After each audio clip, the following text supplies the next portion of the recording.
Umamin na nga talaga mga kadonatics ang mga kulupong na persecutors na wala na talagang pag-asa na iharap nila si Colonel Lachica. Nako, it's so confusing and curious mga kadonatics na until now, ayaw nila. Ngayon nagsalita na talaga sila. Na mismo na si Demonyita ng Kamarang nagsabi na House Lead Prosecutor Luistro, sinabing hindi na kailangan ipatawag sa impeachment bilang witness si Colonel Lachica. Bukang bibig ni Gina Acosta si Lachica na siya yung nag-disburse sa money. Pero ngayon nagsalita na sila na ayaw ipatawag si Lachica. Bakit kaya mga kadonatics? Bakit kaya? So, wala na talagang pag-asa na malaman natin yung katotohanan? Anong saad ni Joel Chua, mga kadonatics, ang pitbull ng kamara? Eto, may saad din siya, mga kadonatics, kung bakit ayaw na nilang iharap si Colonel Lachica. Nako, nakakabahala talaga. Nakakabahala. Pwede naman daw siya mag-witness. Ano yan, pain? Pwede naman daw siyang mag-witness. Ano yan, pain? Mga kadonatics, kung tarumpay mong utok, ay talagang i-welcome mo with open arms na at least may willing na mag-witness mga kadonatics, mag-testify, at hindi lang basta-bastang tao to mga kadonatics, siya talaga yung nag-disburse or nabigay sa pera kung saan ibigay mga kadonatics. Yun naman talaga ang punot dulo ng impeachment na ito, ang confidential fund.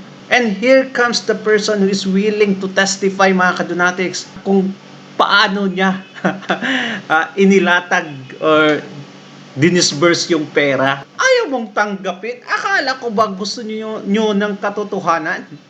Pastilan. Diba? Diba? So, mas nakakatakot nga na ino-offer niya yung sarili niya eh. So, nakita naman natin sila Acosta, bigkahon lahat yung mga sinasagot. So, mas lalo kang mag-isip pag ino-offer niya yung sarili niya. Diba? Unless yung hostile witness, sigurado ka kung ano yung kung ano yung sasabihin niya, yun ipepresenta mo. Pero kung hindi... Anong sigurado na hostile nga? Kasi hindi nyo alam kung ano yung sasabihin ng witness, anong klase ka? Pastilan. Hindi naman sigurado kasi yung Naging tendency attorney na to? magsinungaling at gumawa ng kwento, hindi mo na alam. Wala naman nakakaalam yan eh. Pag may ginawang crime, siyempre sila lang ang principal niya na nakakaalam na. Kung sa tingin nyo, si Colonel Lachica ang gumawa ng crime, okay? Ang main person responsible for crime, mga kadonatics, bakit hindi mo ipatawag? It just makes sense, mga kadonatics. Na ang gumawa ng krimen ay dapat yung ipatawag. Huwag mong hulihin ang taong walang alam, mga kadonatics, kung saan napunta yung pera. Baliktad talaga yung utak ng mga prosecutors na to. Suspicious din po ba dahil yung press statement niya nanggaling daw sa OVP? Yung press statement po ni Colonel Exactly. Lachica. Bakit sila pa, sipin mo, galing pa sa OBP. So ano yun, nakausap na nila. At saka dapat nga siya yung pinagbibigyan ng 125 million in 4 instances. Doon pa lang, makikita mo na yung trust and confidence sa kanya. Di ba? So, pag-aaralan namin kung dapat pa, with more reason, na dapat kang magsuspecha kung bakit biglang ino-offer niya ngayon yung sarili. So mas malamang po hindi niyo siya... Lahat yan still under consideration. Pero mas nakakapagsuspecha lang. Diba? Baka mamaya pain yan eh.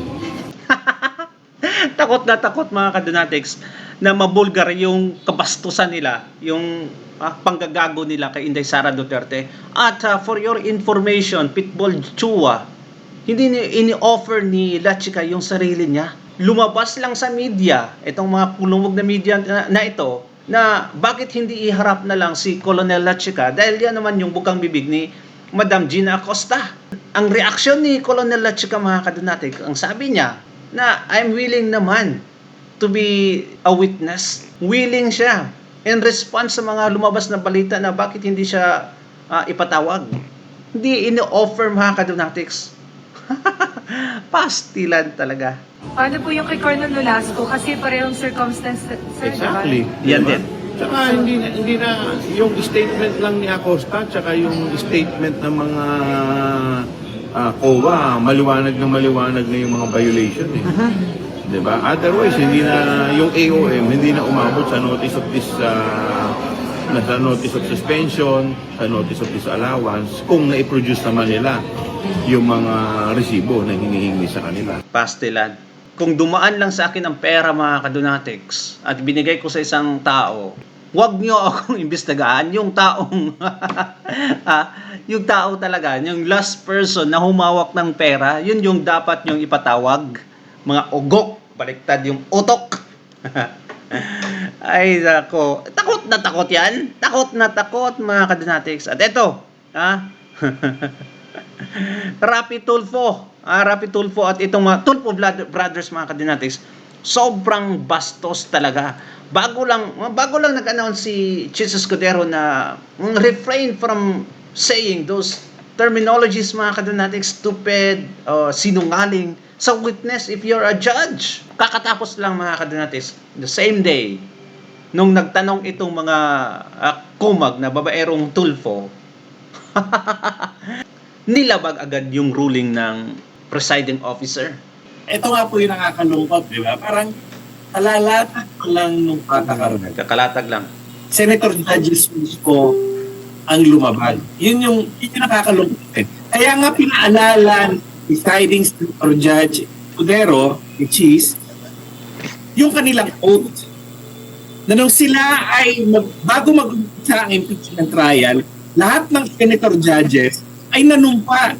At kasama sa panunumpa nila ay mananatili sila na bukas ang pag-iisip at bukas sa lahat ng paliwanag at gagawin ng lahat para maging balanse at maging patas at mangibabaw ang katarungan. Ang problema, narinig natin kanina, hindi naman natin pangalanan na ito ng public. Di ba ang magkapatid na Tulfo, meron pa si Senator Lacson, di ba? Ang sabi, stupid, you are blind, or you are becoming stupid because of your loyalty. Tapos meron pa yung pagsisinungaling, yung mga kasinungalingan, inakusahan mo na ng lahat ng bagay na ito. Unahin ko lang muna yung ruling ng presiding officer patungkol doon sa sub judice rule.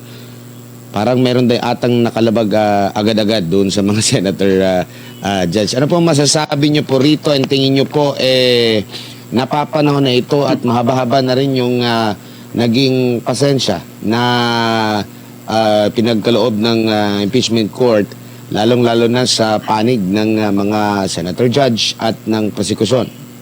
Totoo po yan. Ako po ay ayon sa sinabi sa Admar na talagang panahon na para magsalita ang presiding officer at magbigay ng resolusyon at paninindigan patungkol po nga dito sa naglilipanan ng mga sub-judice statements and actions ng mga parties involved. Napakaganda nga po na bago inumpisahan yung hearing ng Day 19, nilatag ni presiding Senator Judge Escudero, ano ba talaga yung parameters? Ano ba yung pwede nyo gawin? Correct. At kinlaro niya, pag ikaw ay abogado o partido, bawal ka talaga magsalita ng patungkol sa mga bagay na makaka-apekto o may kinalaman sa kaso. Hindi pwedeng Correct, pupunta ka attorney. sa korte, humaharap ka ng abogado o prosecutor or complainant o kahit respondent at humihingi ka ng resolution at decision galing sa impeachment court. Pero at the same time, pumupunta ka rin sa labas at ililigawan mo mga tao kahit sila din ang hinihingan mo ng popular support para makuha mo kung ano yung gusto mo. Na ito yung political end na gusto kong makuha. So lumalapit ka rin sa nila. So, para kang doble kara. Ano ba? Seryoso ka ba kumaharap sa ng court? O gusto mo lang mamulitika, tingin at magpapulit ka lang o magpaganda ka sa harap ng publiko. Kilaro po yan dun sa resolution ni presiding Senator Judge pero kanina, sinabi niya, tigilan niyo na yan. Meron tayong subsidies rule, nasa rule 18 yan, at sinasabi, bawal kayo magpunta ng patungkol sa kaso. Ngayon, at patungkol sa kaso yan, kung gusto nyo magpaliwanag sa labas, ang gamitin nyo, ibang mga tao na hindi nakalista bilang abogado o nag-a-appeal bilang abogado sa harap ng impeachment court. So gumamit kayo ng mga spokesperson. Actually, kung pinanood naman ng mga prosecutor at ng mga abogado ngayon na involved dito sa impeachment trial, kung ano yung nangyari sa mga nakaraang impeachment trial, kita naman nila eh. I was involved in some or actually a number of the impeachment trials before. Klaro rin pa yun. Even na ngayon, parang sabi nga, kailangan pa ba inauguration? If you want someone to talk to the public and explain things that happened, huwag yung mga abogado ang gamitin mo. Gumamit ka ng mga spokesperson na hindi abogado na nag-a-appeal sa harap ng impeachment court. Yun naman ang klaro. At yung sinabi rin ni Senator, presiding Senator Judge Escudero, sabi niya, pero kung magsasalita yung spokesperson nyo, kailangan klaro pa rin na tama yung sinasabi niya at hindi nakakabastos sa impeachment court o sa proseso ng impeachment court. At pag ito ay nakakabastos sa impeachment court pa rin, o kaya binalong na yung mga nangyayari, maaari pa rin siyang ma-indirect contempt. Maaari pa rin siyang maparusahan dahil sa pagbastos sa impeachment court o sa mga partido sa impeachment trial o kaya sa proseso mismo ng impeachment. Correct. At ang maganda din sa ginawa ni presiding Senator Judges pero kanina, yung warning rin pati sa mga Senator Judges. Sabi niya, tigilan nyo na yung pambabastos o yung paggamit ng mga unparliamentary language o paggamit ng mga nakaka-insulto at nakakababa at nakakasakit na personal na mga patama o pambabastos dun sa mga witnesses, sa mga partido at sa mga abogado na rin na impeachment court. At bilang fair, ang sinabi rin ni Senator, presiding Senator Judges kanina, ito warning na to. Prospective tayo. Pag ginawa niyo pa yan, pagkatapos itong paglapag ko ng patakaran na ito, maniningil na tayo. Ang problema nga lang, kalalabas pa nung wala pang walong oras dun sa hearing mismo kung saan sinabi yun, mukhang may mga lumalabas na ng mga judges. Nakarinig pa rin ng mga salitang stupido, Scam pa. you are blinded and you are brain stupid by your loyalty. Nagsisinungaling ka at mga pananalita Sobrang ganda ng hangin. situations na paninira na pananakit sa emosyonal at pag-iisip na estado ng pag-iisip ng witnesses na hindi na sakop nung cross-examination o ng direct examination. Yun lang yung nakakalungkot doon. Nalalatag pa lang nung patakaran, lumalabag na kaagad. At ang problema, lumalabag, Senator Judge mismo. Correct. Opo. So, And ay dapat tanggalin na nga. May sinasabi ngayon mga kadonatis na dapat ipatanggal na tong mga Tulfo brothers sa bilang impeachment judge mga kadonatics kasi wala talaga silang modo. Ay talaga mga kadonatics, malalaman mo kung sino yung may pinag-aralan at kung sino yung wala. No. Sinabi ni Chis Escudero, okay, that time mga kadonatics na refrain from making any judgment or conclusion from unparliamentary na mga terminologies. Tako, yung Divina Disgrasya. Ang sabi niya, scam. Kakasabi lang ni Escudero, mga kadonatics. Binantaan na sila na wag nang sabihin yung word na scam na yon. Nako, gumawa agad ng headline. Talagang itong prosecutors na Dito naman po sa pagtatanong sa mismong witness. Kasi parang yung iba namang senator judge, parang yung, alam niyo po, yung asal nila during sa committee hearing, during sa mga Senate investigation. Tingin niyo po may kaibahan po yun bilang isang senator judge at bilang isang senador na nag-iimbestiga. Kasi yung iba naniniwala na meron ng ninakaw.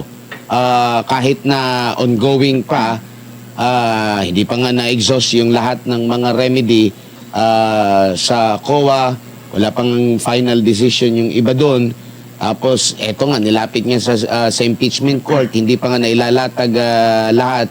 Pero alam nyo yung usual na ginagawa nila sa mga pagdinig o di kaya sa kanilang mga programa sa television o radyo, yun yung kanilang ginagawa, attorney. tama. And ito nga po yung nakakalungkot, di ba? Parang alalatag ko lang nung patakaran. Senator judges po ang lumabag. Yun yung nakakalungkot. Kaya nga pinaalala deciding senator judge Escudero, which is yung kanilang oath na nung sila ay bago mag-umpisa ang impeachment trial, lahat ng senator judges ay nanumpa. At kasama sa panunumpa nila ay mananatili sila na bukas sa pag-iisip at bukas sa lahat ng paliwanag at gagawin ng lahat para maging balanse at maging patas at mangibabaw ang katarungan. Ang problema, narinig natin kanina, hindi naman natin pangalanan na ito ng public. Di ba, ang magkapatid na Turco, meron pa si Senator Lacson, di ba, ang sabi, stupid, you are becoming stupid because of your loyalty. Tapos, meron pa yung pagsisinungaling, yung mga kasinungalingan, inakusahan mo na ng lahat ng bagay na ito. Alam niyo kung gawin na ng ibang tao sa labas yan, kung hindi impeachment court ito at sinabi yan ng senador, pwede silang makasuhan ng slander na yun. Diba? Tapos, ipopost pa nila yan sa online, hindi cyber libel pa. Pastilan, mga kadonatics. Akala kasi ni Raffy Tulfo, mga kadonatics, nasa Raffy Tulfo in action pa siya. Kung magsalita ay talagang walang manner. Si Erwin Tulfo din, parang nasa ano yun? Ano yung programa niya noon? Bitag, no? Si Ben Tulfo yun sa Bitag eh. Basta parang nasa programa pa sila, mga kadonatics, sa radyo. Na kung makapagsalita, pulang pakundangan, mga kadonatics. Pastilan, mga bastos nga talaga. Well, anyway, comment down below at babasahin natin yan, mga kadonatics. Don't forget to like and subscribe. God bless you, God bless you. Bye-bye.